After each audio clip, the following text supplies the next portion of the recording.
Opo. Magandang umaga po, sir. Magandang umaga din po, sir. Ano ba yun, sir? Pwede ba kayo, sir, ma-interview? Tungkol saan mo, sir? Tungkol sa nangyari training kahapon, sir. Sige, sir. Pasok na agad, sir. Sige, salamat. Salamat po. Dito po, sir. Maupo na lang kayo, sir. Sige, salamat.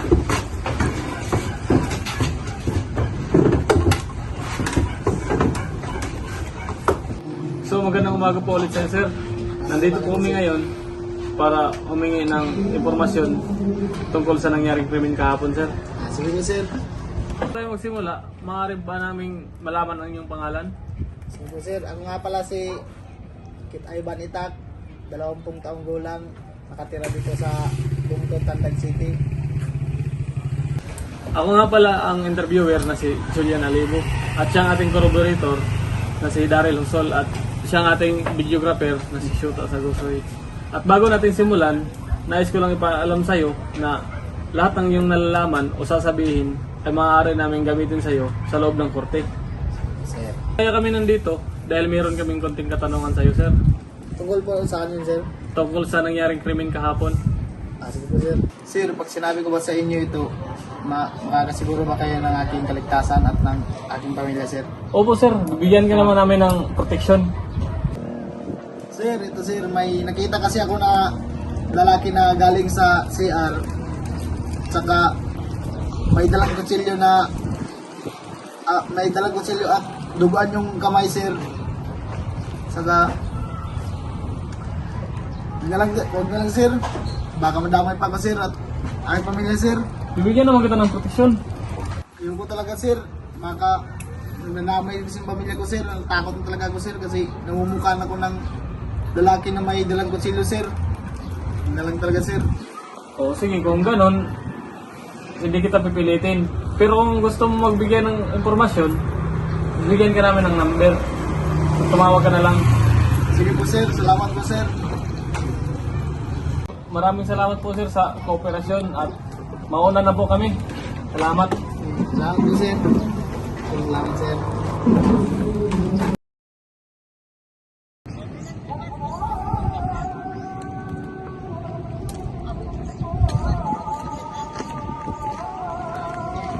Opo. Magandang umaga po. Magandang umaga po. Ano po natin? Pwede ba kita, sir, may interview? Pagasan po yan, sir? Tungkol sa nangyaring krimen nung nakaraang araw? Ayaw po, sir. Tuloy po kayo. Sige, salamat. Salamat. So bago natin ito simulan, ako nga palang interviewer na si Julian Alibo. Tapos siya ang ating corroborator na si Daryl Husol.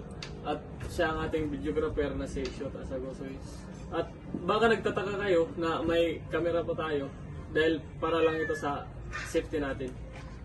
Magsimula, gusto ko lang ipaalam sa iyo na lahat ng iyong nalalaman o sasabihin ay maaari namin gamitin laban sa iyo sa loob ng korte. Bago ka magsalaysay, pwede ka bang magpakilala muna? Sige po, sir, ako nga po pala si PJ Pedro Franca, nakataka dito sa Daguklok. Nung oras kasi na yun, sir, habang papunta ako sa palikuran sa gym, may nakasalubong akong isang lalaki, kadudadudang tindig. At nung nakitang ko ang kanyang katawan, ang kanyang kamay ay puno ng dugo, may hawak siyang patalim. At nung nakita niya ako, bigla siyang kumaripas ng takbo. Nang oras na yun, bigla akong nakaramdam ng takot, kaya dali-dali akong umalis.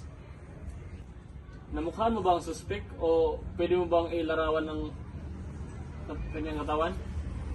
Opo, sir, nung nakita ko siya, nakasuot siya ng sombrero, kaya medyo hindi ko nakita ang kanyang mata, pero medyo may kalaparan ang ilong, sir, at ang kanyang labi medyo makapal.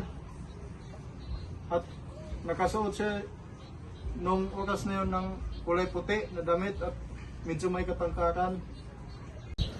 Sir, uulitin ko po ang iyong mga sinabi.